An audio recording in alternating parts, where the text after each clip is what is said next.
Hi everyone, this is Ramaling Prasad Kuppa. Welcome to my channel Pharma World. Today's topic is Quality Risk Management Tools as per ICH Q9. Let us see the basic purpose of the risk assessment tools. This guideline provides principles and examples of tools for quality risk management that can be applied to different aspects of pharmaceutical quality. These aspects include development, manufacturing, distribution, etc. This is described in section 2, the scope of the guideline. Let us see how these risk assessment tools work. Basic principles and examples for quality risk management are provided in this guideline. These tools can be effectively applied for initial development of the product, routine manufacturing, and distribution of the product to the customer. A life cycle approach is recommended. Meaning of life cycle approach is to, to be understood as as long as the product is manufactured commercially. Let us see the basic three principles of risk management. The guideline says what might go wrong, what is the likelihood, the probability it will go wrong, what are the consequences, the severity. What might go wrong during execution? And how frequently can that happen? How many times it can happen? What are the serious consequences of the outcome? So these questions will be asked for the entire risk assessment process. This is very important to note. Let us see how the quality risk management tools work. Routine tools are among 8 tools: FMEA, FMECA, FTA, and risk ranking and filtering are more practical for routine use. Also, supporting statistical tools. This is the 9th tool, which is the most important tool for supporting all the 8 tools. So if we see carefully, out of total 9 tools, FMEA, FMECA, FTA, risk ranking and filtering are very useful for routine risk management assessment.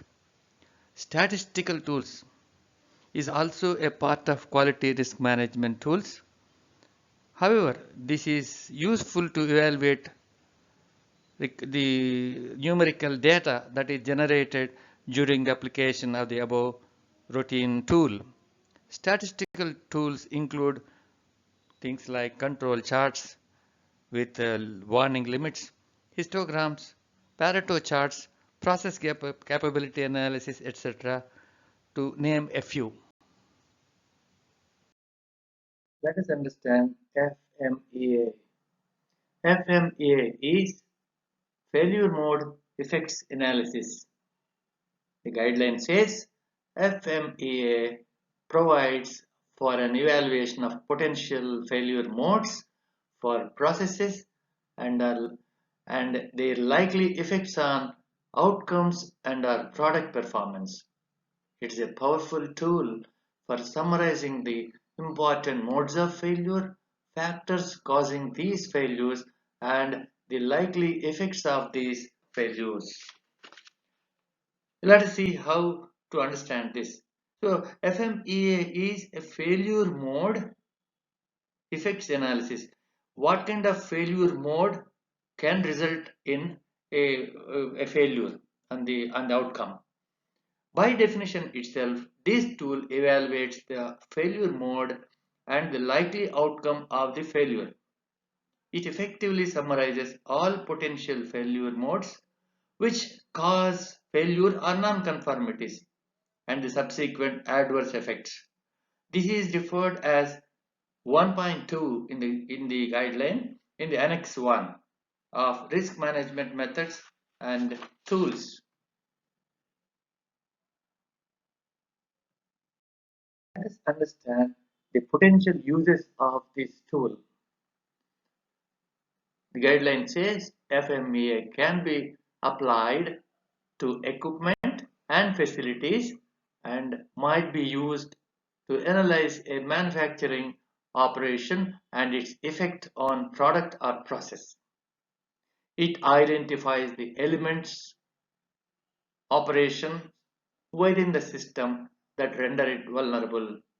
The output results of the FMEA can be used as a basis for design or further analysis or to guide resource deployment. Let us understand this is particularly very useful while initiating a change control for equipment or facility. This identifies the elements that can cause failures. The great advantage of this tool is it helps for making a design of the facility or the equipment. Make sure that this particular provision is there in your SOP of change control. If not, modify to include this important aspect.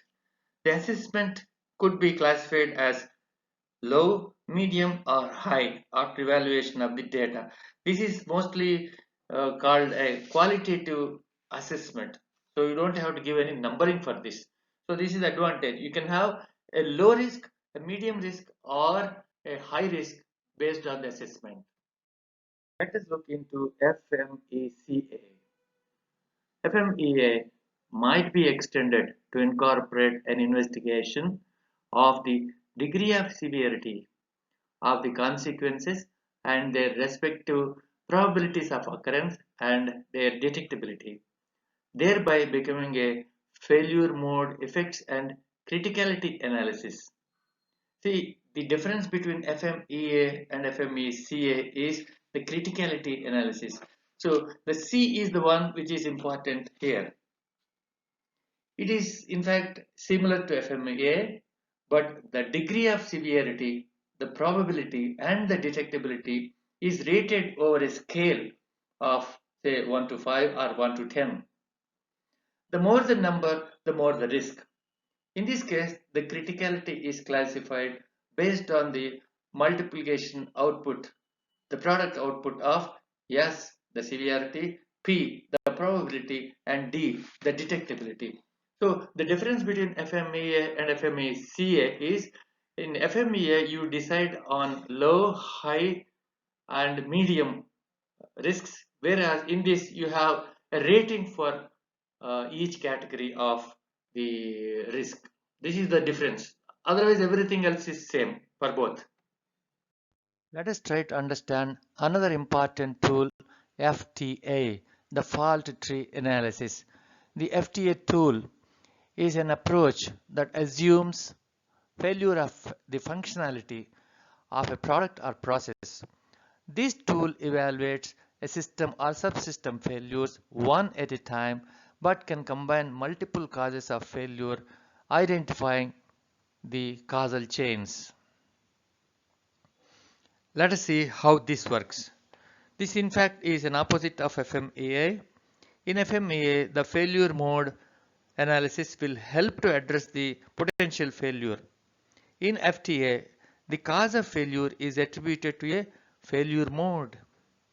It is something like a post-mortem analysis. So the failure is addressed, how and what are the possible potential reasons for failure. This is the difference between FMEA and FTA.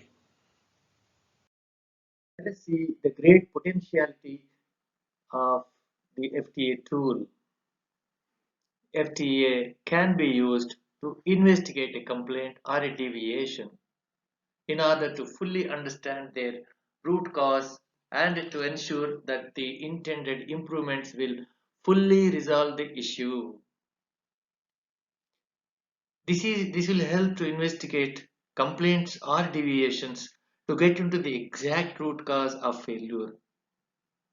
So it is important. Please check your SOPs on market complaints and deviation whether or not this aspect is included in that. To use FTA tool to investigate a complaint or a deviation. So if it is not there, Please try to incorporate and use this tool. The FTA tool will be very useful for investigating the deviations and complaints. Let us try to understand another important tool, risk ranking and filtering. Risk ranking and filtering is a tool for comparing and ranking risks. Risk ranking of complex systems typically requires evaluation of multiple, diverse quantitative and qualitative factors for each risk. The tool involves breaking down a basic risk question into as many components as needed to capture factors involved in the risk. Also, these factors are combined into a single relative risk score that can then be used for ranking risks.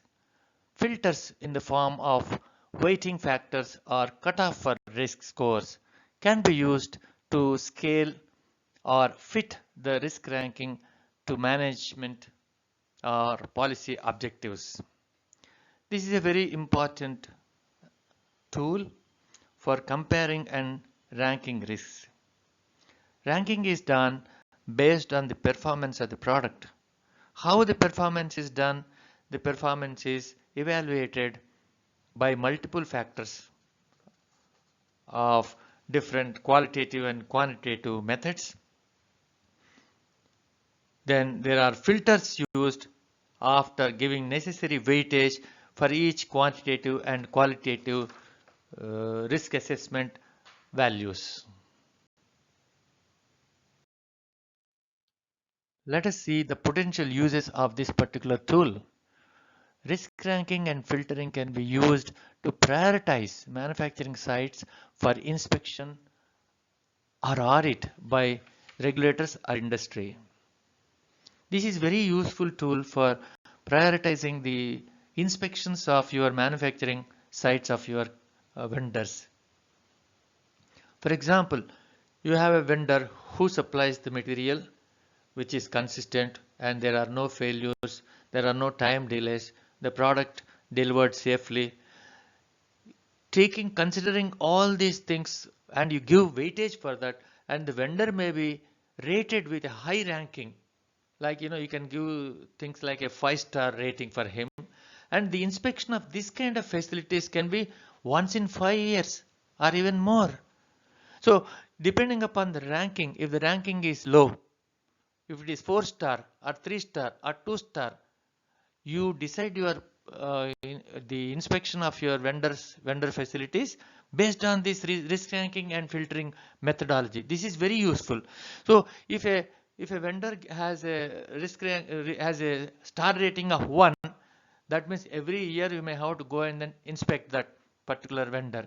And if the risk ranking is 5, if the 5-star rating is given for any vendor, that means you don't have to worry about that vendor for long, and he can be inspected once in 5 years. See the advantage. So your SOP you can modify in such a way to see that this kind of rating is given so that your load is less on your inspections of your vendors also. The same thing the regulators also use. They prioritize based on the lot of data generated and checked by them. This particular point you have to note. I hope you understand well the intent of the few tools that are described in this guideline, and I hope the subject is useful for you. Let us see the importance of integrating the quality risk management into QMS. This is described in Annexure 2 of the guideline. Annexure 2.1 says the quality risk management should be as a part of integrated quality management. The point number 2 says part of regulatory operations. Point number 3 says part of development.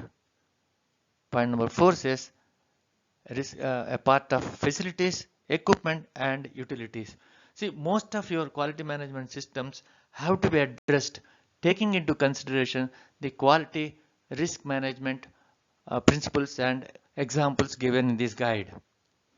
I hope you understand the requirements well. So try to modify your systems to see that you get a better advantage and better understanding of this guideline. Thank you. Thanks for watching. For more videos, please do subscribe, like, and share.